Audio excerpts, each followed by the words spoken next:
Outer space can seem really far away. I think what we don't realize is that almost every single person is connected to space in hundreds of ways. It's just invisible because it runs through data and it runs through connectivity. But our core infrastructure, our ability to communicate, to travel, to have packages delivered via Amazon, to have warning when there is catastrophic weather headed our way, all of that depends on space. And all of that depends on keeping space peaceful so that it can be used by everyone for beneficial purposes. Rules in outer space for many reasons. The first is so that we don't contaminate it and make it unusable as we have on Earth. And so learning that we have to maintain a sustainable environment is important. Weapons are one of the biggest ways in which we have messed up the outer space environment with debris that causes indiscriminate harm to all of the objects up there that we absolutely depend on every single day. We also want to prevent warfighting. There's no military zone in space. It's a shared global environment. So if there is an outbreak of conflict, that means that everyone is at risk and everyone is potentially involved. That would be catastrophic and could lead to very concrete harms here on Earth. Also, things sometimes crash down from outer space.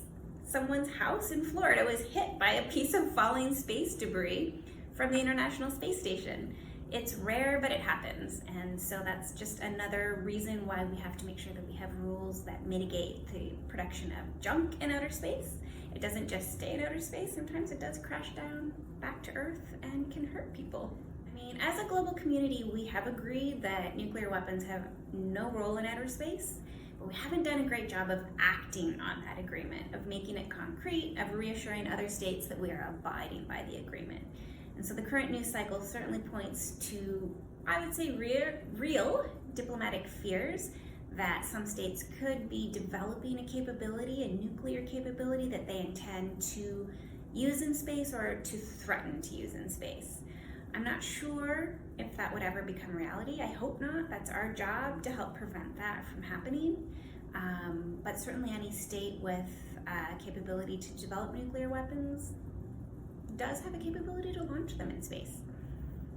Preventing nuclear threats in space requires doubling down on our existing diplomatic processes. We have a global agreement in place that we won't use or orbit nuclear weapons. How do we make that concrete? I think that we haven't done a very good job of taking the agreements that we have and putting in institutions that help monitor them. Various forums where we can exchange concerns about how things are being implemented or not, and raise security concerns and have conversations. We rely on what I call Twitter diplomacy, where threats are broadcasted, but we're not necessarily having the kind of state-to-state engagements that we need to discuss our fears and reassure one another about our intentions, whether good or bad. Most of all, though, I think we really have to shift from thinking about national security and national defense in outer space to think more concretely about global security and common security, and how we can make sure that everyone knows that they have their own secure future in space and that they can use space without undue harmful interference from others.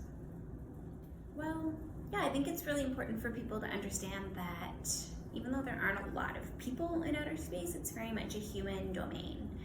And it's not just because we use space, it's not just an instrumental value for people. I think our humanity itself is very much tied to the space above us, the space above Earth. So much of our traditional knowledge is linked to outer space.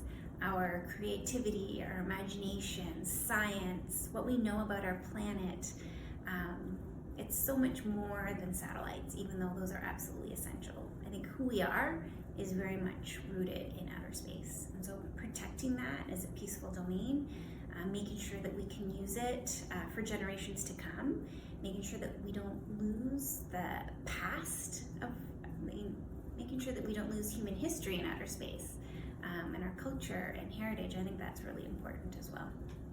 Sure.